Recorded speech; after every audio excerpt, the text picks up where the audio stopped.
तो हेलो दोस्तों, मैं आप लोगों के लिए एक अमेजिंग सा चाइनीज़ ड्रामा लेकर आ गई हूँ जिसमें बहुत ज़्यादा रोमांस और मतलब कि जेलसी ये सब देखने को हमें मिलेगा। तो इसके स्टार्टिंग से पहले जल्दी से मेरे चैनल को पहले सब्सक्राइब कर दें। तो यहीं से हम अपना एपिसोड स्टार्ट करते हैं। तो ड्रामे की स्टार्टिंग में हमें दिखाया जाता है हमारी हीरोइन को, येन हाओ को, जो कि आते साथ ही ना किसी पर वाइन फेंक देती है। ये और कोई नहीं बल्कि इसी का बॉयफ्रेंड होता है जो कि इसके ऊपर चीट कर रहा होता है किसी और लड़कियों के साथ। तो इसको बहुत ही ज़्यादा गुस्सा आने लग जाता है और ये ड्रिंक करने लग जाती है। तो ये यहाँ पे ना इसको मना रहा होता है क्योंकि ये इसके सारे के सारे एक्सपेंसेस उठाती है, बल्कि इसके सारे नखरे उठाती है। तो एक इसके हाथ से मुर्गी जा रही थी जिस वजह से ये उसको फ़ौरन से मना रहा होता है कि प्लीज़ मुझे माफ़ कर दो। लेकिन जब वो नहीं मान रही होती तो उस बदतमीज़ी करने लग जाए कि तुम जैसी लड़की से करेगा ही कौन शादी। तो यहाँ पे ना हमें दिखाया जाता है कि इसका पास जो था हमारी हीरोइन का वो कुछ अच्छा नहीं था, यानी कि इसका पास बहुत ज़्यादा बुरा था जिसमें इसकी मोम को हमेशा मार पड़ा करती थी। और इसकी मोम ने इसको हमेशा कहा था कि लड़कों पर कभी भी बिलीव ना रखना और उन पर कभी भी मतलब कि डिपेंड मत होना। जिस वजह से ये इस तरह थी, मतलब कि इसने लोगों मतलब कि ये लोगों को डिपेंडेंट करती थी, इंडिपेंडेंट करती थी और ये सबको पैसे वगैरह देती थी। तो यहाँ पे ना वो उसको कहने लगता है कि तुमने अपनी शक्ल भी देखी है, तुम्हें मेरे अलावा कोई भी डेट नहीं करेगा, यानी कि वो बदतमीजी करने लग जाता है, उसके ऊपर हाथ उठाता है। तो यहाँ पे हमारा हीरो आ जाता है जिसका नाम है गाओ। तो यहाँ पे आके वो उसको बचा लेता है फ़ौरन ही और यहाँ से येन हाओ को उठा के लेके चला जाता है, उसको रूम में छोड़ देता है। लेकिन यहाँ पे पता लगता है कि जो उसने वाइन पी थी उसके अंदर था ड्रग्स और यहाँ पे ये बहुत ज़्यादा ना रोमांटिक हो रही होती है और यहाँ पे वो उसको हॉट फील होने लग जाता है और वो मिस्टर गाओ को सेड्यूस करने लग जाती है। और यहाँ पे वो भी नहीं अपने आप को कंट्रोल पर कर पाते और जिस वजह से ये लोग इंटीमेट हो जाते हैं। और जब इसकी सुबह टाइम आँख खुलती है तो ये बहुत ज़्यादा टेंशन में आ जाती है कि ये तो वही है जो कि मेरा स्कूल का क्रश था और मैंने इसके साथ नाइट स्पेंड कर दी। तो ये बहुत ज़्यादा ना कहने लग जाती है कि मुझे तो अब यहाँ से भागना ही पड़ेगा। तो वहाँ से निकल के भाग जाती है और यहाँ पे ना इसको पता लगता है जब मिस्टर गाओ उठते हैं तो उनको एक नेकलेस मिलता है उसका बचा हुआ और कहने लगता है कि इस दफ़ा मैं तुम्हें कहीं पर भी नहीं जाने दूंगा, ना भागने दूंगा, इस दफ़ा तुम मेरी हो। इसके बाद दिखा जाता है कि वो अपने ऑफिस आ गई होती है और यहाँ पे ना उसकी जो दोस्तें वगैरह होती हैं वो उसको कहने लग जाती है कि मुझे माफ़ कर देना, मुझे पता नहीं था तुम्हारा ये बॉयफ्रेंड इस तरह का है। अगर तो उसने तुम्हारे साथ इस तरह चीट वगैरह किया तो मुझे भी तो बुलाती, हम लोग मिलकर उसको अच्छे से कूटते और उसको पता लगवा देते कि तुम हो कौन। अब मैं तुम्हारे लिए एक अच्छी सी डेट ढूंढूंगी जिसको ना तुम डेट करना और वो बहुत ज़्यादा अच्छा बॉयफ्रेंड होगा। और ये इस तरह उसको ना तसल्ली दे रही होती है। और यहाँ पे इनको पता लगता है कि एक न्यू प्रेसिडेंट आ रहे हैं, यानी CEO आ रहे हैं जो बहुत ज़्यादा हैंडसम है। और यहाँ पे हमें पता लगता है कि वो और कोई नहीं बल्कि मिस्टर गाओ ही होते हैं और वो भाई इसका पीछा करने के चक्कर में यहाँ के प्रेसिडेंट मतलब CEO ही बन गए। यहाँ पे तो ये ना सोचने लग जाती है कि अब मैं क्या करूँ, इससे तो मैंने पीछा छुड़वाना था और यही मेरा बॉस बन गया है, अब तो मेरे ऊपर बहुत ज़्यादा प्रेशर आ गया। और यहाँ पे वो कहने लगती है कि क्या तुम मिस्टर गाओ को पसंद करती हो, और वो मना कर देती है। और यहाँ पे ना मिस्टर गाओ जानबूझ के बार बार उसको काम देते रहते हैं ताकि वो उसके साथ क्लोज रहे। और यहाँ पे वो कहने लगती है कि मैं इतना काम नहीं कर सकती है, तो उसको ना एक जूनियर देने का कहने लग जाते हैं। और यहाँ पे ना उसकी दोस्त कहने लगती है कि मैंने ना तुम्हारे लिए एक बॉयफ्रेंड ढूंढा है, मतलब मैंने ढूंढ रही थी रात को साइड पर लेकिन मुझे कोई मिला नहीं, क्योंकि अब तुम तो 30 साल की हो चुकी है, तुम्हारी अभी तक शादी नहीं हुई है, तो तुम मतलब के लोगों में लड़कों में इंटरेस्ट क्यों नहीं रखती हो। तो यहाँ पे ना वो कहने लगता है कि मुझे इस तरह के ट्रस्ट वगैरह पसंद नहीं है क्योंकि डिप्रेशन में इंसान डल जाता है। और ये सारी बातें उसने भी सुन ली होती है मिस्टर गाओ ने। और वो इसको कैबिन में बुलाते हैं अपने और उसको कहने लग जाते हैं कि देखो अब मैंने तुम्हारे साथ नाइट स्पेंड की थी तो यानी मुझे अब तुम्हारा ना मतलब सारा मतलब कि खर्च वगैरह उठाना पड़ेगा, अब तो तुम मेरी वाइफ बन चुकी हो तो मुझे तुम्हें संभालना पड़ेगा। तो वो उसको मना कर देती है और कहने लगती है कि हम लोग कोई बच्चे वगैरह नहीं है, जिस वजह से अब हमसे गलती हो गई है कोई, तो ये तो हम लोग अडल्ट थे तो ये छोड़ो, पर मतलब कि इसको मत नोट करो। तो यहाँ पे ना उसकी एक्स गर्लफ्रेंड भी दिखाया जाता है कि वो आ गई होती है, यानी कि जो मिस्टर गाओ है ना उसकी एक्स गर्लफ्रेंड, वो अपने आप को अभी भी उसकी गर्लफ्रेंड ही मान रही होती है। तो यहाँ पे लोग इस पोजीशन में खड़े होते हैं लेकिन सेक्रेटरीज का बचा लेते हैं इनको इनका सच्चाई खोलने से। तो वो पहले उसको ना मना कर देता है कि वो मिस्टर गाओ अंदर नहीं है, जिस वजह से वो बाहर चली जाती है। और यहाँ पे ना वो उसको अभी भी मना रहा होता है कि हम लोग इंडिपेंडेंट हैं, मतलब कि हमें पता है। और यहाँ पे ना वो उसको ना याद करने लगती है कि तुम पहले तो मुझे कोई भाव वगैरह नहीं देते थे बचपन में। तो यहाँ पे दिखा देता है कि मिस्टर गाओ ना बहुत ज़्यादा इंट्रोवर्ट टाइप थे, जिस वजह से वो इसको मतलब देखते वगैरह नहीं थे और ना इसको पसंद करते थे, मतलब पसंद करते थे लेकिन इसको कहने की हिम्मत नहीं हुई थी। और इसका लगता है कि ये सिर्फ और सिर्फ ना फिजिकल मतलब के मज़े लेना चाह रहा है और कोई भी बात नहीं है। तो यहाँ पे ना दिखाया जाता है कि हमारा सेकंड मेन लीड आ गया होता है जो कि बहुत ज़्यादा क्यूट रहता है, इसका नाम होता है शेंग। और ये अब इसका जूनियर है जो कि इसकी मदद करवाएगी ये लॉ फॉर्म के बारे में सीखने में। तो यहाँ पे वो कहने लगता है कि अब मैं बहुत ज़्यादा आपके साथ अच्छे से काम करूँगा। वो तो पहली नज़र में इसको प्यार कर बैठता है। और यहाँ पे लोग आए होते हैं मिस्टर वांग के पास, जो कि मतलब कि इन्होंने डील वगैरह साइन करवानी होती है। लेकिन मिस्टर वांग को तो काम के अलावा सारी लड़कियाँ ही नज़र आ रही होती हैं और कुछ भी नज़र नहीं आता। और यहाँ पे ना वो उसको मतलब कि बदतमीजी करने की कोशिश कर रहे होते हैं और यहाँ पे ये बर्दाश्त कर रही होती है। और यहाँ पे ना मिस्टर गाओ आ ही रहे होते हैं तो एक्स गर्लफ्रेंड आ जाती है उसकी, और वो उसको मनाने की कोशिश कर रही होती है और कहने लगता है कि तुम मेरे पीछे हर जगह ना किया करो, क्योंकि अब हम दोनों का कोई भी आपस में कोई रिलेशन नहीं है। तो वो उसको कहने लगता है कि नहीं, मैं अभी भी तुम्हारी गर्लफ्रेंड। तो वो कहने लगता है कि नहीं, मैं अब किसी और को पसंद करता हूँ। और इसके साथ ना सामने से ही वो गुजर रही होती है येन हाओ, जो कि बहुत ज़्यादा ड्रंक होती है। तो वो फ़ौरन उसके पीछे चला जाता है और यहाँ पे वो उसको बच्चे की तरह उठा के बिठाता है और उसको कहने लगता है कि तुम्हें क्या ज़रूरत थी यहाँ पे आने की। मैं कभी भी नहीं चाहता कि तुम मिस्टर वांग जैसे बंदे से कभी भी मिलो, तो तुम किसी और को ऑर्डर दे देती, तुम खुद ना आती। मुझे बहुत ज़्यादा गुस्सा आया तुम पे कि तुम खुद आई हो और मतलब कि वो तुम्हारे साथ इस तरह बदतमीज़ी वगैरह कर रहा है। तो यहाँ पे तो वो कहने लगती है कि मेरा काम है, मुझे करने दो, तुम होते कौन हो मुझे ये सब कुछ ऑर्डर देने वाले। तो यहाँ पे दिखाया जाता है कि शेंग आ जाता है और वो कहने लगता है कि मैम मैं आपकी मदद कर दूँ। तो वो उसकी मदद ले लेती है और वो बहुत ज़्यादा क्यूट तरीके से उसका पर्स अपने गले में पहन के उसको साथ ले जाता है आराम से। तो यहाँ पे तो मिस्टर को बहुत ज़्यादा जेलस हो रहे होते हैं, कहने लगते हैं कि ये मुझसे मदद क्यों नहीं ले सकती थी, मतलब कि ना उससे ही क्यों मदद ली अपने जूनियर से। तो यहाँ पे दिखाया जाता है कि ये उठ गई होती है अब, और यहाँ पे ना ये ना, और यहाँ पे उसकी दोस्त कहने लगती है कि मैंने तुम्हारे लिए फाइनली एक अच्छी सी डेट ढूंढ लिया, अगर तो तुम्हें इसको पसंद ना किया तो इसके बाद तो तुम्हारी कभी शादी हो ही नहीं सकती, तुम इसको पसंद करना, मैंने तुम्हारे लिए बहुत ज़्यादा अच्छा ढूंढा, तो तुमने आज के आज ही डेट पे जाना है, तुम आज ऑफिस वर्क से छुट्टी लो। और यहाँ पे ना दिखाया जाता है कि वो ना ये सारी बातें ये वो भी सुन लेता है शेंग, और यहाँ पे हमें दिखाया जाता है कि ये तो बहुत ज़्यादा चोमू सा आदमी होता है, मतलब वो तो बहुत ज़्यादा बातें करने लग जाता है और उसको कहने लगता है कि ना ये देखो मेरे ये मसला है, तो तुम लॉ फॉर्म में काम करती हो तो तुम मेरी मदद कर देना, और गर्लफ्रेंड का तो ये काम ही होता है ना, इसके बाद तुमने तो वैसे भी शादी के बाद मेरे पास ही रहना है, तो तुम्हें तो ये करना चाहिए। इसके बाद वो कंगन पहना देता है और कहने लगता है कि मेरी मम्मी के मम्मी की मम्मी की मम्मी का है। और यहाँ पे ना वो उसको पकड़ने की कोशिश कर रहा था, लेकिन यहाँ को तो यहाँ पे कोई भी फ़र्क नहीं पड़ रहा था, वो तो किसी तरह के चाह रही थे कि किसी तरह के ये डेट खत्म हो जाए। वो उसको कंगन को देख रही होती है, लेकिन वहाँ से ही ना मिस्टर गाओ आ जाते हैं और उसके हाथ से वो निकाल देते हैं।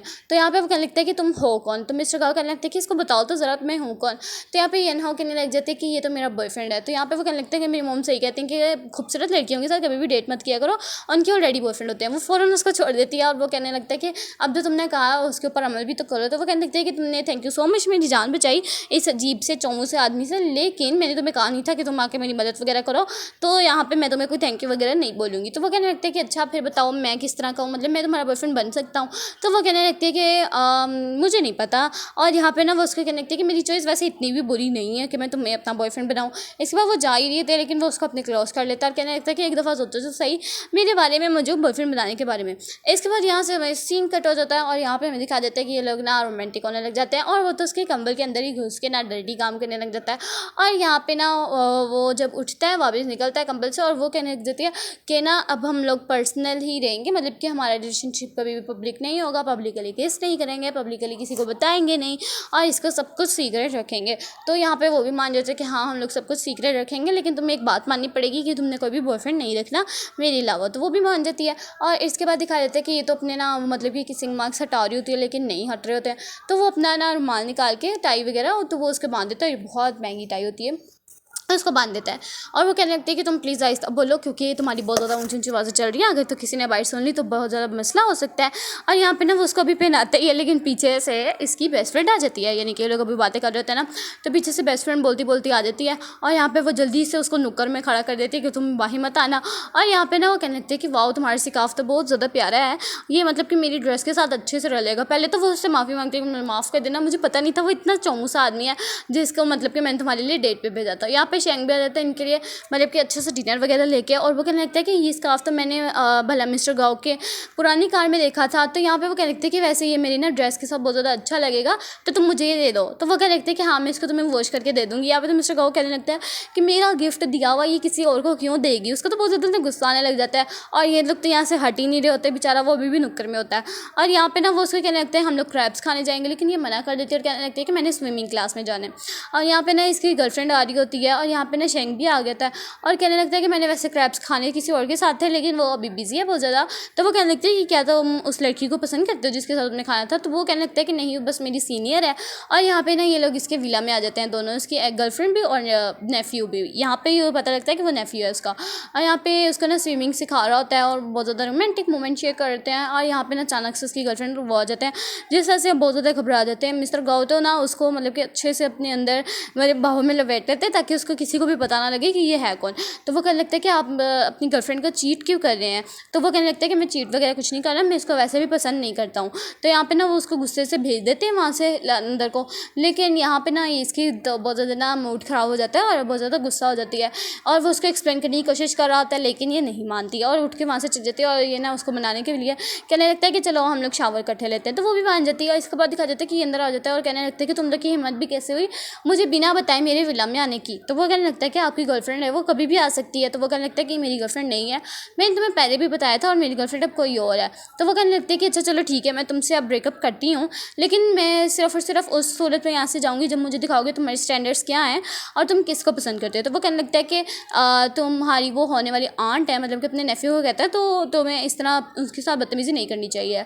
तो वो यहाँ से उठ के जा ही होते हैं, लेकिन वो सैंडल्स देख लेते हैं और कहने लगता है कि ये तो मैंने कहीं देखे थे, यानी कि ये येनहॉक के होते हैं। तो वो कहने लगता है कि यहाँ पे सिर्फ दुनिया में एक ही हैं ये सारे सैंडल्स और यहाँ पे ना वो भी मेरी गर्लफ्रेंड के पास है ये। और यहाँ पे दिखाया जाता है कि जब वो वहाँ से चले जाते हैं तो ये उसको अपनी गोद में बिठा के बहुत ज़्यादा बातें वगैरह करते हैं ये लोग और इन्जॉय वगैरह कर रहे होते हैं। इसके बाद दिखाया जाता है कि ये ना इसके लिए गिफ्ट लेके आया था, यानी कि उसके क्रैब्स लेके आया था, फेवरेट वाले क्रैब्स, और ये उसको खा रही होती है और इसने इतने इतने इतने ज़्यादा खा रहे होते हैं टेस्टी के चक्कर में कि इसका पेट बहुत ज़्यादा ज़ोर से दर्द होने लग जाता है। और यहाँ पे वो उसको मेडिसिन वगैरह देता है और उसको ना अंदर लेके चला जाता है। और यहाँ पे वो कहने लगती है कि यार मुझे लगता है मेरे पेट में बहुत ज़्यादा दर्द हो रहा है, जिस वजह से ना आज हम लोग इंटीमेट नहीं हो पाएंगे, तो मुझे यहाँ से जाना पड़ेगा। तो वो कहने लगता है कि यार तुम्हें क्या लगता है मैं राक्षस हूँ जो तुम्हारी इस हालत में तुम्हारे साथ इंटीमेट होऊंगा। तो वो ना उसको मना कर देती है और यहाँ पे वो कहने लगती है कि चलो ठीक है मुझे घर जाना चाहिए, लेकिन वो कहने लगता है कि नहीं इस सूरत में तुम मेरे घर स्टे कर सकती हो। तो वो कहने लगती है कि नहीं हमने रोल बनाया था। वो कहने लगता है कि ये कौन सा स्कूल है जिसमें मतलब कि इतना बड़ा रूल होगा। तो यहाँ पे तो इसकी एक्स गर्लफ्रेंड बाई होती है और कहने लगती है कि ऐसी कौन सी लड़की जिसने इसके घर स्टे किया, मैंने तो कभी ज़िंदगी में इधर स्टे नहीं किया था। तो यहाँ पे दिखाया जाता है कि ये लोग ना फाइल्स वगैरह निकाल रहे होते हैं यहाँ से और यहाँ पे ना ये इसको काम वगैरह सिखा रही होती है। और यहाँ पे ना वो कहने लगता है कि मुझे माफ़ कर देना मुझसे एक फ़ाइल गलत हो चुकी है, तो वहाँ से हमें काम वगैरह करना पड़ेगा और ज़्यादा। तो ये भी मान जाती है और कहने लगते हैं कि कोई बात नहीं, ऐसी गलतियाँ वगैरह होती रहती हैं। तो ये लोग ना अपनी मस्त फाइल्स वगैरह निकाल रहे होते हैं और यहाँ पे ना वो उसको कहने लगती है कि तुमने ये सब चीज़ें वगैरह करनी है और बातें वगैरह करने लग जाते हैं। और यहाँ पे ना दिखाया जाता है कि नेक्स्ट डे भी उनको हो जाता है अभी फाइल्स वगैरह निकालने में और यहाँ पे वो गलती से गिर जाती है और वो उसकी बाहों में हो जाती है, जहाँ पे मिस्टर गाओ उसको देख लेते हैं और यहाँ पे वो बहुत ज़्यादा जेलस हो जाते हैं और यहाँ पे वो उसको दोनों को ना अपने ऑफिस बुला लेते हैं। वो कहने लगता है कि मेरी गलती है, ये कहने लगता है नहीं मेरी गलती है, वो कहने लगता है कि नहीं नहीं मेरी गलती है, वो कहने लगता है नहीं मेरी गलती है। ये लोग एक दूसरे को अपनी अपनी गलती कहने लग जाते हैं। तो वो कहने लगते हैं कि क्या ये इतना ज़्यादा जेलस होता है, मुझे पता भी नहीं था। तो वो उसके कैबिन में चली जाती है अंदर और यहाँ पे ना दिखाया जाता है कि वो तो गुस्से में ना कैबिन का दरवाज़ा ही क्लोज कर देता है ताकि किसी को पता ना लगे और उसको एग्रेसिवली ना टच कर लेता है, मतलब कि पकड़ लेता है उसको। कहने लगता है कि तुम उसके बाहों में कर क्या रही थी, तुमने कहा था ना मेरे अलावा कोई भी बॉयफ्रेंड ना हो। तो वो कहने लगती है कि मेरा वो जूनियर है, मैं उसके साथ कैसे अपना मतलब कि इस तरह का सीन कर सकती हूँ। और अचानक से यहीं पर दरवाज़ा खुल जाता है और कहने लगती है कि सारे के सारे वर्कर्स ने हमें ऐसे पोजीशन में देख लिया, अब मैं ना अपना सेल्फ डिफेंस चलूँगी, तो तुमने ना ऐसे करना है कि जैसे तुम मुझे सेल्फ डिफेंस सिखा रहे थे। तो वो उसको इतनी बुरी तरीके से मार के ऐसे फेंक देती है तो सारे वर्कर्स जो होते हैं अंदर भाग जाते हैं और कहने लगते हैं कि ये सब कुछ क्या हो रहा था। तो यहाँ पे ना येनहो कहने लगती है कि हाँ बस मैं समझ चुकी हूँ मैंने किस तरह अपना सेल्फ डिफेंस रखना है, अब मैं किसी के मतलब कि अपने आप को बुरा वगैरह नहीं करने दूंगी। तो ये कहने लग जाता है कि ये लोग कर क्या रहे थे अकेले ऑफिस के अंदर और ये बहुत ज़्यादा टेंशन में होते हैं कि किसी तरह के ये लोग सब कुछ भूल रहे हैं और इन्होंने कुछ ज़्यादा वगैरह ना देखा हो। तो इसकी दोस्त कहने लग जाती है तुम लोग अंदर कर क्या रहे थे, यानी कि वो उससे पूछने लग जाती है। और यहाँ पे दिखा जाता है कि इसको ना अचानक से हो जाता है पेट में बहुत ज़्यादा दर्द। तो ये कहने लग जाती है कि सीसी बेबी मेरे लिए सैनिटरी पैड्स लेके आओ, लेकिन वो गलती से अपनी दोस्त के बजाय भेजती है मिस्टर गाओ को वो वाला मैसेज। और ना वो मतलब कि सोचने लग जाती है कि मैंने ये क्यों भेजा। वो क्या लगता है कि आइंदा से सीसी नहीं बल्कि तुम सिर्फ बेबी भी मुझे बोल सकती हो। और वो 2 मिनट से होने से पहले उसके लिए सैनिटरी पैड्स ले आता है और वो अंदर ना उसका नॉक कर रहा होता है, लेकिन शेंग कहने लगता है कि बॉस ये तो वो है मतलब कि गर्ल्स वॉशरूम में, तो आप यहाँ पे क्या करें, अगर मेरे वो कोई और देख लेता तो आपको तो बहुत ज़्यादा बड़ा मसला हो जाता। तो यहाँ पे येनहो बाहर निकलती है और ये दोनों ही उसके लिए मतलब कि चीज़ वगैरह लेके आए होते हैं। तो ये सिर्फ शेंग के पकड़ के अंदर चली जाती है और यहाँ पे तो इसको बहुत ज़्यादा गुस्सा आ रहा होता है कि मैं पहले इतनी मुश्किल से गया, मैंने सैनिटरी पैड्स खरीदे, फिर मैं इधर आया, इससे मतलब कि उसकी चीज़ें क्यों चुने, और इसको गुस्सा आ रहा होता है। यहाँ पे लोग पूरी रात तक काम करने लग जाते हैं, ओवर टाइम करते हैं। साथ में शेंग भी होता है, उससे माफ़ी मांग रहा था कि मुझे माफ़ कर देना, अगर मुझसे वो एक फ़ाइल गलत ना होती तो आपको इतना ज़्यादा रात को काम ना करना पड़ता। तो वो कहने लगते हैं कि नहीं कोई बात नहीं, बस मुझे ना बहुत ज़्यादा तेज़ भूख लगी हुई है। तो वो कहने लगता है कि चलो आओ फिर हम लोग खाना वगैरह खा के आ जाते हैं। तो ये लोग खाना वगैरह खा रहे होते हैं, तो पीछे से ना ये लोग बातें कर ही रहे होता है, पीछे से इसकी आ जाती हैं स्कूल टाइम की बेस्ट फ्रेंड्स जो लिन और शिन। तो यहाँ पे ना वो कहने लग जाती है कि ये तो मिस्टर गाओ की पहली वाली गर्लफ्रेंड थी, सबसे फर्स्ट वाली लिन, और वो कहने लगती है कि मेरी तो अब शादी होने वाली है और मतलब कि तुमने मेरी शादी में ज़रूर आना है और तुम स्पीच तो एक दे ही सकती हो मेरी बेस्ट फ्रेंड होने के चक्कर में। तो वो कहने लगते हैं कि चलो ठीक है मैं आ जाऊँगी तुम्हारे साथ ही। इसके बाद दिखाया जाता है कि ये लोग अपना मतलब कि वर्क वगैरह ख़त्म करके बैठ जा रहे होते हैं, तो मिस्टर गाओ भी भाई खड़े होते हैं। तो वो कहने लगते हैं कि क्या आप इतनी देर तक यहीं पे खड़े थे, और यहाँ पे वो भी कहने लगते हैं कि हाँ जब तक तुम नहीं आती तब तक मैं तो यहीं पे खड़ा रहूँगा। इसके बाद ये लोग अंदर चले जाते हैं और यहाँ पे ना वो उसको बताने लगते हैं कि आज मैं मतलब कि लंच वगैरह करी थी तो मुझे लिन मिली जो कि तुम्हारी बहुत पुरानी यानी कि सबसे फर्स्ट वाली गर्लफ्रेंड थी। तो वो कहने लगता है कि हाँ लेकिन वो मतलब कि तुम्हें भी पता है किस तरह बनी थी। तो वो कहने लगता है कि मुझे आज तक वो लेटर कभी भी नहीं भूला है। तो यहाँ पे वो कहने लगती है कि हाँ वो लेटर तुम्हें भूलेगा भी कैसे, क्योंकि वो मैंने लिखा था तुम्हारे लिए, लेकिन और मैंने भेजा था लिन को कि ये मेरे लिए मुझे तुम्हें दे दे, लेकिन तुमने वो पढ़ के उसको समझा कि लिन तुम्हारे लिए वो लेके आई है, जिस वजह से तुमने उसको फ़ौरन डेट करने के बारे में सोच लिया। वो उसको एक्सप्लेन करने वाला था, लेकिन वो कहने लगते हैं कि चलो चलो इस बात को ख़त्म करो, अब हम लोग कोई और बात करते हैं। इसके बाद ये ना उसको कहने लगती है कि मुझे माफ़ कर देना। तो यहाँ पे मिस्टर गाओ कहने लगता है कि मैं क्यों मतलब कि माफ़ करूँ। तो वो कहने लगती है कि मैं तुम्हें इतना ज़्यादा वेट करवाया इसी वजह से।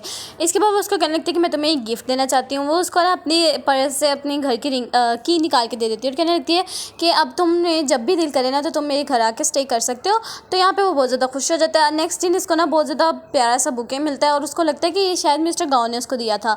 और यहाँ पर अब आप लोग सोचो कि ये किसने दिया होगा। तो यहाँ पर ना हमें पता चल जाता है कि ये किसने दिया था, क्योंकि ना मिस्टर जो शेंग होते हैं वो ना इसके लिए लेटर लिख रहे होते हैं, लव लेटर, और यहाँ पे वो उसके रख के वहाँ से चले जाते हैं और कहने लगते हैं कि अब ना ये किसी तरीके मेरा ये प्रपोजल पढ़ ले और किसी तरीके ये इसको प्रपोज कर ले। यहाँ पे तो मिस्टर गाओ इसका ये लव लेटर देख लेते हैं और इसको ना पढ़ के बहुत ज़्यादा इसको गुस्सा आ रहा होता है कि मेरा नेफ्यू कर क्या रहा है, मैंने गलत ही इसको ना मतलब कि अपना जूनियर दे दिया, उसका जूनियर दे दिया, मुझे ऐसा नहीं करना चाहिए था। इसके बाद ना बार बार शेंग उसकी तरफ देख रहा होता है कि उसने अब लेटर पढ़ा, अब लेटर पढ़ा। इसके बाद ना वो उसको देखने की ना हिम्मत कर ही लेता है कि इस वीकेंड अगर तुम फ्री हो तो हम लोग लंच करने चलते हैं। लेकिन वो इतना नर्वस होता है, वो कहने लगता है कि इस महीने अगर फ्री हो तो मुझे एक्स्ट्रा वर्क सिखा देना। तो वो कहने लगता है कि नहीं मैंने अपनी बेस्ट फ्रेंड की शादी पे जाना है, यानी कि लिन की शादी पे जाना है, तो मैं नहीं तुम्हें सिखा सकती हूँ। जिस वजह से वो तो बेचारा से अपना मुंह फिर लेके उधर साइड पे हो जाता है। और इसके बाद हमें दिखाया जाता है कि यहाँ पे ना मिस्टर गाओ स्पीच देते हैं उसकी शादी में, क्योंकि है तो वो भी उसके दोस्त ही ना। और यहाँ पे ना उसको लगता है कि शायद ना नहीं, यहाँ पे उसकी जो गर्लफ्रेंड होती है, एक्स गर्लफ्रेंड मिस्टर गाओ की, वो अपने रोने रो रही होती है कि मेरा वो बॉयफ्रेंड था, उसने मुझसे ब्रेकअप कर लिया, लेकिन मैं उसके साथ अभी भी ब्रेकअप नहीं करना चाहती हूँ, मैं उससे प्यार करती हूँ। तो वो कहने देखती है कि हाँ मिस्टर गाओ बहुत ज़्यादा अच्छे हैं, वो तुम्हारी देखो ना, सोचो तुम्हारी बर्थडे, तुम्हारी एनिवर्सरी, मतलब तुम लोग को जब भी कोई फंक्शन होता है वो तुम्हारे लिए सबसे पहले तैयारियां वगैरह करता है, वो तुम्हें नहीं छोड़ेगा। इसके बाद ना वो उसको दिलासा दे ही रही होती है, तो ना वहाँ से मिस्टर गाओ उठ के चले जाते हैं। इसको लग रहा होता है कि शायद ना वो बहुत ज़्यादा रो रहे होंगे, बहुत ज़्यादा उदास होंगे, जिस वजह से मुझे भी उनके साथ ही होना चाहिए। तो वो उसको मैसेज करती है अगर तुम रो रहे हो तो मैं तुम्हारे साथ आ सकती हूँ, तुम्हारे साथ ही हम दोनों मिल के रोएंगे। इसके बाद वो तो उसको डायरेक्ट ही ना अपना मतलब कि रूम नंबर दे देता है, वो जा रही होती है, लेकिन ना उसकी एक्स गर्लफ्रेंड उसका पीछा करने लग जाती है। लेकिन इसका बेचारे से तो कुछ होता नहीं है, वो यनहा को खो देती है। इसके बाद वो अंदर आ जाती है और यहाँ पे ना वो उसको अपनी गोद में बिठा लेता है और उसके साथ ना रोमांटिक हो रहा होता है। वो तो कहने लगती है कि मुझे तो लगा था कि तुम ना बहुत ज़्यादा मतलब कि उदास होगी इस टाइम, तो लेकिन तो तुम तो यहाँ पे बहुत ज़्यादा इस तरह बैठे हुए हो और अब हम लोग ये वाला सब कुछ कर रहे हैं। और यहाँ पे ना वो उसको याद कर रही होती है कि ना, तो वो कहने लगती है कि तुम मेरी शादी पे आके स्पीच देना। तो वो कहने लगता है इसका क्या मतलब है। वो कहने लगता है कि नहीं मतलब मैं मजाक कर रही थी। और यहाँ पे ना ये लोग बातें कर रहे होते हैं, यहाँ से वो चले जाते हैं। लेकिन यहाँ पे ये देख लेती है एक्स गर्लफ्रेंड इसको कि ये ही उसकी गर्लफ्रेंड है, मुझे पता नहीं था वैसे। और यहाँ पे ना इसको बहुत ज़्यादा गुस्सा हो रहा होता है कि मतलब कि ये गर्लफ्रेंड कैसे बन सकती है। तो वो फ़ौरन ही शेंग को ना कॉल कर देती है और उसको कहने लगती है कि मुझे पता लग चुका है उसकी गर्लफ्रेंड कौन है, वो वही है जिसको तुम बहुत ज़्यादा पसंद करते हो, यानी कि यनहाओ। तो वो भी सोचने लगता है और कहने लगती है कि अगर तुम्हें जल्दी से उसको पटाना है तो जल्दी से पटा लो, नहीं तो वो तुम्हारे हाथों से निकल जाएगी। नेक्स्ट दिन वो दोबारा से बुके लेके आ जाता है और यहाँ पे ना वो उसको मनाने की कोशिश कर रहा है और डायरेक्टली वो उसको प्रपोज कर देता है। उसकी बेस्ट फ्रेंड भी उसको देख लेती है और वो कहने लगती है कि वाह तुम्हें वो प्रपोज कर रहा है, तुम्हारी तो एक बहुत ज़्यादा खुशनसीब हो तुम तो। लेकिन ना वो जो फ्लावर्स के साथ खेल रही होती है, इसको जब पता लगता है ना ये फ्लावर्स भी मिस्टर गाँव के नहीं है बल्कि इसी के ही हैं, तो यहाँ पे उसको बहुत ज़्यादा गुस्सा आ जाता है और वो यहाँ पे ना उसके फ्लावर्स के सामने डस्टबिन कर देती है। और यहाँ पे मिस्टर गाँव को बहुत ज़्यादा जेलसी हो रही होती है और वो उसको ना कैबिन में अपने बुला लेता है और वो कहने लगता है कि मैं आपको तब तक मनाता रहूँगा जब तक आप मुझसे नहीं मानती हैं। इसके बाद दिखा जाता है कि वो ना अपनी मतलब कि मॉम से उसको मिलवाने की कोशिश कर रहा होता है। यहाँ पे इसको पता लग जाता है कि उसकी ना आंट ने उसको कॉल की होती है और कहने लगती है कि जो शेंग को पसंद करती है ना, मतलब कि जो जो शैंक जिसको पसंद करता है वो तुम्हारे लिए लो फॉर्म किया, मुझे पता लगा, तो उसको मना करो, वो उसको पसंद ना करे, क्योंकि इस तरह की लड़कियाँ गोल्ड डिगर होती हैं, वो सिर्फ और सिर्फ पैसे के चक्कर में होती हैं और किसी काम के चक्कर में नहीं होती हैं। मैं उससे मिलने लगी हूँ और मैं उसको ना अच्छे से सबक सिखा दूँगी। तो यहाँ पे तो ये थोड़ा सा स्माइल करता है और इसके बाद ना वो उसको टेंशन होने लग जाती है ना कि, और वो ना उसको कहने लगती है, उसको ना इवन के पैसे भी दे देती है और कहने लगती है कि ये पैसे ले लो और मेरी बेटे की ज़िंदगी से चले जाओ। तो वो कहने लगती है कि नहीं, पहली बात तो मेरी एक बहुत ज़्यादा अच्छी सी रिस्पेक्ट है, मैं एक लॉयर हूँ, ठीक है। दूसरी बात ये कि मुझे कोई बॉयफ्रेंड वॉयफ्रेंड नहीं चाहिए, बल्कि वो मुझ में इंटरेस्टेड है, मैं उसमें बिल्कुल भी नहीं है। मैंने हालांकि उसको मना भी कर दिया था। तो यहाँ पे ना वो गुस्से से उठ के चली जाती है, उसकी इतनी इंसल्ट हो जाती है ना, इसलिए। तो यहाँ पे ना उसकी आंट भी जा रही होती है, लेकिन यहाँ पे गुंडा एक आ जाता है और उससे ना बदतमीजी करने लग जाता है। उसको कहने लगता है कि मुझे पैसे दो, नहीं तो मैं तुम्हें मार डालूंगा, मतलब ये कर दूंगा वो कर दूंगा। यहाँ पे ये ना अपनी यहाँ के पावर दिखाती है और कहने लगती है कि तुम्हें जेल हो जाएगी इस वजह से जो तुम हरकतें कर रहे हो। और पहली बात कि मैं तुम्हें क्लियर कर दूँ, मैं एक लॉयर हूँ, तो तुम्हारे साथ मैं कुछ भी कर सकती हूँ। जिस वजह से ये तो डर के वहाँ से चला जाता है और यहाँ पे इसकी आंट बहुत ज़्यादा खुश हो जाती है, मतलब कि इससे बहुत ज़्यादा इंप्रेस हो जाती है और वो तो इसको अपने साथ लंच पे ले आती हैं और बार बार उसको कह रही थी शैंको कि जल्दी से इसको सर्व करो, जल्दी से इसको सर्व करो।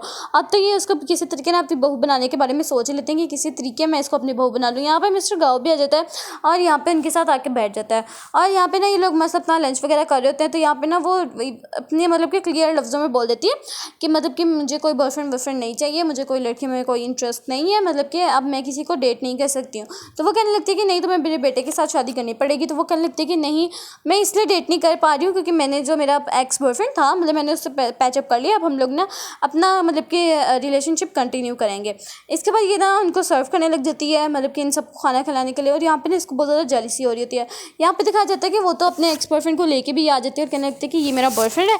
और यहाँ पे ना गुस्से में उठ के तो शैंग और उसकी मोम वहाँ से चले जाते हैं और जैसे ही वो लोग जाते हैं तो मिस्टर गाओ अपना असली रूप दिखा देता है। वो उठता है और उसका हाथ वगैरह साफ़ करता है और साफ साफ उसके ना एक्स बॉयफ्रेंड को बोल देता है कि ये मेरी गर्लफ्रेंड है। तो वो कहने लगता है कि मुझे माफ़ कर देना, मैं तो जानबूझ के नहीं आया, इसने मुझे खुद ही बुलाया था कॉल करके, वरना मैं तो नहीं आ रहा था। क्योंकि ये बहुत ज़्यादा डरता है उससे, क्योंकि ये बहुत ज़्यादा बड़ा मतलब कि रिच आदमी है, इसलिए। तो यहाँ से तो वो भाग जाता है और यहाँ पे ना वो उसके साथ मतलब कि कहने लगता है कि अब तुम्हें मुझे इतनी ज़्यादा मतलब कि जेलसी हो रही है कि तुम अपने एक्स बॉयफ्रेंड को वापस क्यों लेके आई हो। वो तो डर के मारे तो वहाँ से भाग ही जाता है और वो ना उसको अपने मतलब कि रूम में ले आता है और यहाँ पे ना उसको मतलब बहुत ज़्यादा ना इस तरह मतलब कि उससे ज़बरदस्ती वगैरह कर रहा होता है। तो वो कहने लगता है कि तुम्हें अपने नेफ्यू को समझाना चाहिए वो मेरे साथ इस तरह ना करे, क्योंकि मैं तो उसके अंदर बिल्कुल भी इंटरेस्टेड नहीं हूँ। जिस वजह से वो फिर बाई चली जाती है ये सब कुछ कह के। और यहाँ पे ना शैंग तो अभी भी बहुत ज़्यादा ना उदास हुआ होता है और ना उसको तो अपना सा छोटे से चेहरा लेके वो वापस आ जाता है और कहने लगता है कि प्लीज़ मेरी मदद करो ना। वो बहुत ज़्यादा ज़िद्दी है, लेकिन मुझे यनहाओ को चाहिए, मुझे उसको उसके साथ ही शादी करनी है, मैं उसको बहुत ज़्यादा पसंद करता हूँ। तो यहाँ पे तो ये कहता है कि ये तो बहुत बुरे तरीके से इसके पीछे पड़ चुका है, मैं क्या करूँ, इसको कैसे हटवाऊँ। तो वो कहने लगता है कि मुझे लगता है उसने अभी तक ना मेरा लेटर भी नहीं पढ़ा। तो यहाँ पे तो वो ईवल आइज से कहता है कि लेटर तो मेरे पास है, वो कैसे पढ़ेगी। और यहाँ पे ना वो कहने लगता है कि मुझे लगता है कुछ ना कुछ करना ही पड़ेगा, एक्स्ट्रा मुझे कुछ करना पड़ेगा। तो यहाँ पे तो इसको हो रहा था कि मतलब मैं अपने नेफ्यू को कैसे हटाऊँ, वो तो मेरी गर्लफ्रेंड के पीछे पड़ चुका है। और यहाँ पे वो जाके उससे माफ़ी मांग लेता है और कहने लगता है कि मुझे माफ़ कर देना, मुझे नहीं पता था आपका कोई बॉयफ्रेंड है। तो यहाँ पे ना वो उसे कहने लगता है कि चलो कोई बात नहीं, इसमें तुम्हारी कोई गलती नहीं, लेकिन तुम मेरे साथ ट्रिप पे आ सकते हो, बिजनेस ट्रिप पे। इसके बाद ना यहाँ पे तो यनहाओ को वो ढूंढ रहा होता है मिस्टर गाओ, लेकिन उसको नहीं मिलती और उसको पता लगता है कि ये तो बिजनेस ट्रिप पे है। तो वो उसको कहने लगता है कि तुम बहुत ज़्यादा उदास लग रही हो, क्या तुम मुझे मिस कर रही हो। तो वो कहने लगती है कि अगर मैंने हाँ भी कह दिया तो तुम कौन सा यहाँ पे आ जाओगे। जिस वजह से वो तो रोते रोते ना मतलब अपना वो कॉल बंद कर देती है। और यहाँ पे हमें दिखाया जाता है कि ये लोग अपना मस्त हो जाते हैं और यहाँ पे ना नेक्स्ट दिन वो मतलब कि याद करने लग जाती है मिस्टर गाओ को। और नेक्स्ट दिन वो अपना काम वगैरह करती है, मीटिंग्स वगैरह करती है और इसके बाद इसको मैसेज आता है कि अपने कमरे का दरवाज़ा खोलो। और जब वो खोलती है तो पता लगता है कि सामने ही मिस्टर गाओ खड़े होते हैं और ये तो बहुत ज़्यादा इसको मिस कर रही थी कि दोनों गले मिलकर एक दूसरे को किस करने लग जाते हैं और ये लोग फ़ौरन ही तेज़ी से इंटीमेट हो जाते हैं। और यहाँ पे ना वो उसको कहने लग जाती है कि क्या हम लोग यही सब कुछ करते रहेंगे और मतलब कि हम लोग क्या कभी शादी वगैरह नहीं करेंगे, और वैसे भी मुझे लड़कों पर कोई भी इंटरेस्ट वगैरह नहीं है, हम लोग क्या ही ये गंदे काम करते रहेंगे। तो यहाँ पे ना वो उसको मतलब कि बता रही होती है अपने दिल की बातें और कहने लगती है कि मेरी मॉम ने कहा था कभी भी बॉयज़ पे ट्रस्ट मत करना क्योंकि वो अच्छे नहीं होते हैं। यहाँ पे पता लगता है कि भाई ना कोई आ गया होता है क्योंकि उसकी आवाज़ें आ रही होती हैं। तो यहाँ पे ना वो उसको फ़ौरन से ना दरवाज़ा जब खोलती है जाके तो पता लगता है कि भाई शैंग आया। तो वो कहने लगता है कि क्या है तुम्हारे साथ कोई है। तो वो कहने लगता है कि हाँ मेरा बॉयफ्रेंड है। तो वो ना दोबारा से फिर उदास होकर वहाँ से चले जाता है, बेचारा उदास ही होता रहता है। और यहाँ पे ना वो उसको ना जब ये लोग इंटरव्यू वगैरह दे रहा होता है मतलब अपनी मतलब कि स्पीच दे रहा होता है, तो अचानक से उसके कोट से ना झटक के उसका एक इयरिंग निकल आता है और लोग कहने लग जाते कि ये तो यन्हा हो गया, देखो ज़रा एक उसने पहना हुआ है, एक मिसिंग है, एक ही है, मतलब कि जो मिस्टर गाँव के कपड़ों से निकला है। तो वो कहने लगते हैं कि नहीं ये तो मेरा स्टाइल है, मैं तो जानबूझ के एक इयरिंग को अपने घर रख के आई हूँ। तो यहाँ पे तो वो किसी तरीके इस बात को कवर कर देती है और अपने वाले दोस्तों के साथ ना खाने लग जाती है। और यहाँ पे ना उसकी दोस्त कहने लग जाती है कि ये तुमने सच में ये वाला अपना मतलब कि फ़ैशन तैयार कर लिया है और तुम मतलब कि सच में वो तुम्हारा नहीं था। और यहाँ पे ना वो इस तरह इसको टॉन्ट वगैरह मारने लग जाती है और यहाँ पे वो कहने लगती है कि हाँ मेरा सच में वो नहीं था। इसके बाद ना वो बहुत ज़्यादा ड्रंक हो जाती है, जिस वजह से वो उसको घर छोड़ देते हैं। और यहाँ पे ना उसकी दोस्त कहने लग जाती है कि अगर तो ये लोग रिलेशनशिप में है, मतलब कि इसका बॉयफ्रेंड, तो हमें इसके बारे में पता लग जाएगा आज, क्योंकि ये लोग इकट्ठे ही रहते होंगे। तो यहाँ पे ना इसको आवाज़ आने लग जाती है। तो वो कहने लगता है कि तुम यहाँ से प्लीज़ चली जाओ, यानी कि उसके दोस्त को कहता है। तो वो नहीं जा रही होती है, बल्कि ना दरवाज़ा खोलने चली जाती है तो कि कौन है यहाँ पे, क्योंकि उनको आवाज़ आ जाती है अंदर से उसके बॉयफ्रेंड की। तो यहाँ पे ना छेंग जानबूझ के ना नाटक करने लग जाता है कि मेरे पेट में बहुत ज़्यादा दर्द हो रहा है। तो ये कहने लगती है कि मैंने ना अब किसी के साथ भी हॉट वॉट नहीं खाना है, तुम लोग बहुत ही ज़्यादा बुरे हो। इसका वजह दिखा देता है कि मिस्टर गाँव भी बाहर आ गए होते हैं। वो कहने लगते हैं कि क्या तुम्हें क्या हो गया। तो वो कहने लगते हैं कि नहीं मैंने ड्रिंक वगैरह नहीं की है। और यहाँ पे ना वो उसको पकड़ के कहने लग जाते हैं कि देखो ज़रा मैं तुम्हें कॉलेज टाइम से पसंद करती हूँ, लेकिन हमारे अंदर वो अच्छा वाला रिलेशनशिप नहीं है। हम जब भी मिलते हैं हम वो गंदा काम करते हैं और उसके अलावा हम कुछ भी नहीं करते हैं, ना हम लोग शादी वगैरह करते हैं और ना हम लोगों ने एक दूसरे को अपना लव कन्फेस किया हुआ है। और क्या हम लोग सिर्फ इसी तरह ही रहेंगे अपनी पूरी की पूरी ज़िंदगी। यानी वो अपनी सारी बातें खोल खोल के सारी बता देती है। और यहाँ पे ना वो सोचने लगता है कि मतलब कि किस तरह की बातें सोच रही है। और यहाँ पे ना उसका उस गोद में बिठा के उसको रूम तक छोड़ देता है। नेक्स्ट दिन जब उसकी आँख खुलती तो वो इसको अपना लव कन्फेस कर देता है और यहाँ पे ये भी मान जाती है। और यहाँ पे ना ये लोग मतलब कि बहुत ज़्यादा लवी डवी होते हैं। इसके बाद दिखाया जाता है कि ये लोग तैयार होकर ना मस्त अपना ये कंपनी में चले जाते हैं। और यहाँ पे ना वो मतलब कि उसने उसका बैग पकड़ा होता है, उसका हाथ पकड़ा होता है और यहाँ पे ना मतलब कि किसी तरीके वो बच के उसकी नज़रों से आ रही होते हैं। यहाँ पे ना जो यन्हा होती है ना वो ना उसके कान में जाके बता देती है कि मेरा बॉयफ्रेंड और कोई नहीं बल्कि मिस्टर गाँव है। तो पहले तो वो बहुत ज़्यादा शौक होती है। इसके बाद वो कहने लगती है क्या मैं तो तुम्हारे लिए बहुत ज़्यादा खुश हूँ। और यहाँ पे ना पीछे से शेंग भी वो बातें सुन लेता है। तो वो कहने लगती है कि चुप करो, थोड़ा सा आहिस्ता बोलो, अगर पीछे उसने सुन लिया तो फिर क्या होगा। तो वो कहने लगते हैं कि हाँ कोई बात नहीं, उसको सुन लेने तो कुछ नहीं होता। और यहाँ पे ना वो कहने लगते हैं कि मतलब मुझे पता नहीं था मेरी बेस्ट फ्रेंड इतनी ऊपर तक जा सकती है। यानी वो उसको फिर से टॉन्ट करने लग जाती है और ना शेंग को कहने लगती है कि तुमने सुना तो नहीं। इसके बाद ना वो कहने लगता है मैं अपने ना कज़न से मतलब कि अपने भाई से जाके ना उसके साथ ड्रिंक करता हूँ, लेकिन वो तो पहुँचने से पहले वहाँ से चला जाता है किसी और के साथ। तो ये कहने लगता है कि लगता है मेरे साथ किसी ने ड्रिंक ही नहीं करनी है, मैं बहुत बुरा हूँ मुझे लगता है। इसके बाद ना वो अपना मस्त ग्रोसरी कर रहे होते हैं। तो यहाँ पे शेंग भी आ जाता है, यानी कि वो उनको इस तरह ग्रोसरी करते हुए देख लेता है और उसका दिल ही टूट जाता है बहुत बुरे तरीके से। और यहाँ पे वो कहने लगता है कि मतलब कि ये दोनों शादी कर रहे थे उस दिन पूल में भी यही थी। और यहाँ पे ना दिखाया जाता है कि ये लोग ना अपना मस्त क्रैब वगैरह दोबारा खाने के लिए आए होते हैं और रात टाइम ये लोग फिर अपना मतलब कि इंटीमेट टाइम स्पेंड कर रहे थे। और यहाँ पे नेक्स्ट दिन ना हमें दिखाया जाता है उसकी मॉम को, यानी कि जो इसकी एक्स गर्लफ्रेंड होती है ना उसने उसकी मॉम को ही पटा लिया होता है, यानी कि मिस्टर गाँव की। तो वो शेंग कहने लगता है कि जल्दी से उसको छुपा लो इससे पहले कि मॉम आ जाए यहाँ से। तो वो जल्दी से ना वो कहने लगता है कि नहीं तुम्हें कोई भी ज़रूरत नहीं है छुपने की, वैसे भी मैं पब्लिक करने लगा हूँ। तो कहती है पब्लिक जाए भाड़ में, अभी तो बहुत ज़्यादा बड़ा मसला हो जाएगा, तो मुझे यहाँ से भी जा लेने दो। तो वो किसी तरीके ना जाके वहाँ से छुप जाती है और फ़ौरन ही उसकी मॉम भी आ जाते हैं और कहने लगती है कि बताओ ज़रा तुम इसके साथ ब्रेकअप क्यों कर रहे हो। तो वो कहने लगते हैं कि नहीं मैंने तो उसके साथ ब्रेकअप कोई नहीं किया था बल्कि इसी ने किया था। तो यहाँ पे ना एक्स गर्लफ्रेंड फंस जाती है, कहने लगती है कि नहीं वो ना मुझे बस थोड़ी इंटेंशन वगैरह चाहिए थी इसकी, जिस वजह से मैंने जानबूझ के उसके साथ ये सब कुछ किया था। तो वो कहने लगती है कि हाँ कुछ लड़कियाँ करती हैं ऐसे मतलब कि इंटेंशन पाने के लिए, तो तुम्हें इसके साथ ब्रेकअप ही नहीं कर लेना चाहिए था। तो वो तो अपने बेटे को ही डांटने लग जाती हैं। तो यहाँ पे वो कहने लगता है कि नहीं मैं ना सीधी साफ बात है अब किसी और को पसंद करता हूँ, मैं इसको नहीं पसंद कर सकता और मैं उससे ही शादी करूँगा जो मर्जी हो जाए। शेंग भी वहाँ पे आया होता है और यहाँ पे वो भी अपने मतलब के भाई का ही साथ देता है। और यहाँ पे वो कहने लगते हैं कि वो लड़की बहुत बड़ी गोल्ड डिगर है, पहले उसने तुम्हारे भाई को फंसाया, इसके बाद वो तुम्हें फंसा दिया, वो एक गोल्डन फिश ढूंढ रही है जो कि तुम उसको मिल चुकी हो। तो वो कहने लगता है कि मेरे से ज़्यादा उसको कोई भी नहीं जानता है, तो तुम मतलब आप उनके उसके बारे में कुछ भी मत बोलिए। यहाँ पे तो अपनी फैमिली से ये लड़ पड़ता है उसके लिए। और यहाँ पे ना मतलब कि सब कुछ सीन वगैरह हो रहा है। यहाँ पे तो इसकी एक्स गर्लफ्रेंड कहने लगती है कि मुझे तो अब कोई और प्लान चलना पड़ेगा क्योंकि इस तरह तो ये मुझे नहीं मिलेगा। यहाँ पे ना इसकी बहुत ज़्यादा बेइज्जती भी हो जाती है। यहाँ पे वो दिखाया जाता है कि लाइब्रेरी में आई होती है ना, तो इसकी सारी की सारी पिक्चर्स वगैरह होती हैं, मतलब जितनी भी स्कूल टाइम की पिक्चर्स थी वो। और यहाँ पे ना जब वो चले जाते हैं तो मिस्टर गाँव भी अंदर आ जाता है, वो उसको सारी बातें बता देते हैं कि मैं तुम्हें स्कूल टाइम से ही पसंद करता आ रहा हूँ और बहुत ज़्यादा मतलब कि तुम्हें पसंद करता था और मैं हमेशा से तुम्हारे लिए लेटर्स लिखता था और मतलब कि मैंने तुम्हें किस तरह देखा और मेरा प्यार कैसे कैसा बढ़ता गया। और मैं तुम्हें बस एक दफ़ा मैंने हिम्मत करके तुम्हें लेटर दिया था और मुझे पता लगा था कि तुमने अभी तक उसका जवाब नहीं दिया और कुछ लड़कियों ने कहा था कि वो तुम्हें इंटरेस्ट नहीं रखती है, जिस वजह से मैंने तुम्हें छोड़ दिया था, मतलब कि दोबारा से क्या कहते हैं प्रपोज़ करना। और यहाँ पे ना वो रोने लग जाती है और कहने लगती है कि मुझे माफ़ कर देना, मुझे ये सब कुछ नहीं पता था, अब हम लोग का स्कूल का प्यार था और अब हम लोग अब आके मिले, लेकिन कोई बात नहीं, ये भी कुछ ज़्यादा मतलब कि टाइम नहीं है। तो यहाँ पे ये लोग बातें कर रहे होते हैं इसी तरह ही, और इसके बाद ये लोग लास्ट पे किस करते हैं, मस्त सी। और यहाँ पे ना दिखाया जाता है कि ये सीन यहाँ पे कट हो जाता है और नेक्स्ट दिन दिखाया जाता है कि उसने उसका बैग पकड़ा होता है, उसका हाथ पकड़ा होता है, और इसी तरह ही ना वो ऑफिस के अंदर चले जाते हैं, जिस वजह से ये सब लोगों को पता लग जाता है कि ये दोनों डेट कर रहे हैं। और किसी मतलब कि ना शेंग भी जब देख लेता है तो वो कहने लगता है कि हाँ, आप इस तरह के क्यों हो सकते हैं, आपने मतलब कि आप उसके अगर बॉयफ्रेंड थे तो आपको मुझे बताना चाहिए था ना। तो वो कहने लगता है कि तुम्हारी आंट ने ही मुझे मना किया था कि रिलेशनशिप को मतलब कि किसी को बताना नहीं है। तो वो ना कहने लगता है कि क्या आप पाइनएप्पल खाते रहते हैं, कभी कुछ और भी खा लिया करें। तो वो कहने लगता है कि पाइनएप्पल से ही तो लड़कियाँ मिलती हैं, समझा करो यार। और यहाँ पे ना वो उसको ऊपर घुसा करके ना वहाँ से चला जाता है और ये पीछे हंसता ही रह जाता है मिस्टर गाओ। और इसके बाद ना वो उसको लेके चला जाता है शॉपिंग करवाने के लिए और कहने लगता है कि अंदर से तुमने जो कुछ भी लेना है ना तुम जाके ले सकती हो, और ना मैं तुम्हारा बाहर इंतज़ार करता हूँ। लेकिन अंदर होती हैं उसकी वही दो स्कूल वाली गर्लफ्रेंड्स, और गर्लफ्रेंड्स कह रही हूँ, हाँ उस वाले मिस्टर गाओ की गर्लफ्रेंड्स और इसकी बेस्ट फ्रेंड्स। और यहाँ पे ना उसको वो बोल रही होती हैं कि तुम जैसी लड़की तो बहुत बड़ी गोल्ड डिगर होती है, तुमने उसको फंसा लिया जाके, वरना तो वो तुम जैसी लड़की को कोई क्यों ही प्यार करेगा।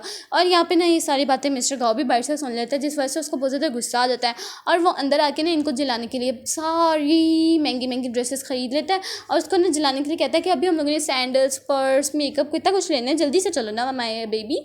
और यहाँ पे ना वो मतलब कि जल बन के रह जाती हैं। और यहाँ पे हमें दिखाया जाता है कि जो उसकी एक्स गर्लफ्रेंड होती है ना, उसने मिस्टर गाओ को पाने के लिए उसकी मोम के साथ ही छेड़छाड़ी करने लग जाती है, यानी कि उसके ड्रिप में कुछ डाल रही होती है। तो यहाँ पे ना इसकी जो नर्स होती हैं वो वीडियो बना लेती हैं और जिस वजह से इसको बारे में पता लग जाता है कि वो तो इसकी मोम के साथ छेड़छाड़ी कर रही थी उसकी तबीयत के साथ, और यहाँ पे ये पकड़ी जाती है और जिस वजह से इसके बारे में मतलब कि किक आउट हो जाती है यहाँ से ही।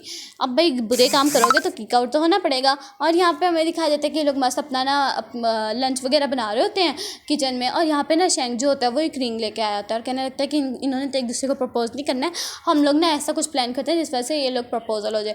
तो ये ना वाइन की ग्लास में उसके लिए रिंग रख देती है, लेकिन वो तो गटक करके पी जाती है और कहने लगती है कि तुम्हारे गले में कुछ हटका नहीं है। तो वो कहने लगती है कि इतनी भी बच्ची नहीं हूँ मैं, मेरे हाथ में ही है वो रिंग। इसके बाद वो कहने लगते हैं कि जल्दी जल्दी अपने एक दूसरे को जल्दी से ना प्रपोज कर दो। तो ना वो जब उसको घुटना पर बैठ के प्रपोज कर रहा होता है तो सबसे पहले तो एक ब्रेक लेती है जिसमें वो कहती है अपनी मॉम को याद करती है कि आपने कहा था किसी भी लड़के को ऊपर ना मतलब कि ट्रस्ट मत करना, लेकिन मैं इसको छोड़ भी नहीं सकती क्योंकि ये बहुत ज़्यादा अच्छा है। इसके बाद वो उसको येस कर देती है। इसी अमेजिंग सीन के साथ ही वाला ड्रामा यहीं पे एंड होता है। वीडियो अच्छी लगी तो लाइक करना, चैनल को सब्सक्राइब करना। मिलते हैं नेक्स्ट अमेजिंग से ऐसे ही ड्रामा में, तब तक के लिए अल्लाह हाफिज़।